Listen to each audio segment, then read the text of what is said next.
AP శాసనమండలిలో అధికార విపక్ష నేతల మధ్య వాగ్వాదం జరిగింది. సోషల్ మీడియా యాక్టివిస్టుల అరెస్టులపై వైసీపీ వాయిదా తీర్మానం ఇచ్చింది. దీన్ని తిరస్కరించిన చైర్మన్ మండలిని కొనసాగించారు. అయితే వైసీపీ సభ్యులు నినాదాలు చేయడంతో అధికార పక్షం సభ్యులు మండిపడ్డారు. సరైన ఫార్మాట్లో వస్తే చర్చకు సిద్ధమని చెప్పింది అధికార పక్షం.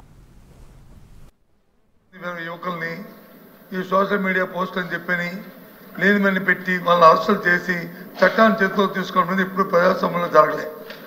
మీరు వేరే ఫార్మాట్ లో రండి, మీరు వేరే ఫార్మాట్ లో రండి. వాయిదా తీర్మానం తిరస్కరించిన తర్వాత దాన్ని అలౌ చేయడం జరగదు.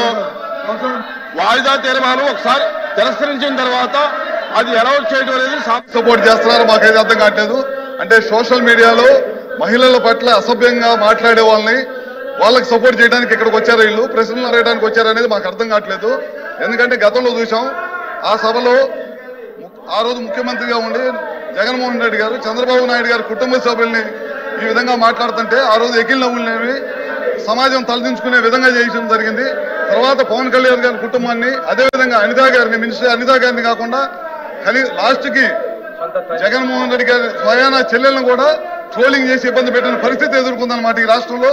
దేనికి సపోర్ట్ చేస్తున్నారో మాకైతే అర్థం కావట్లేదు. ఎందుకంటే ఈ రోజు ఏదైతే వైఎస్ఆర్సీపీ సభ్యులు నిజంగా చాలా సిగ్గుచేటటువంటి విషయం. ఎందుకంటే వీళ్ళేదో సోషల్ మీడియా గురించి ఏదైతే వాళ్ళు మాట్లాడుతూ ఉన్నారో, ఎవరైతే వర్రా రవీంద్ర రెడ్డి గురించి వాళ్ళు మాట్లాడుతూ ఉన్నారో, ఆ వర్రా రవీంద్ర రెడ్డి సాక్షాత్తు జగన్మోహన్ రెడ్డి తల్లిని, జగన్మోహన్ రెడ్డి చెల్లిని విననేటువంటి భాషలో, చదవలేనిటువంటి భాషలో వాళ్ళు మరి పోస్టులు పెడితే అటువంటి వాళ్ళకి ఒత్తాసు పలుకుతూ ఉన్నారని అంటే మరి జగన్మోహన్ రెడ్డి ఎలా సమాధానం చెప్పాలి?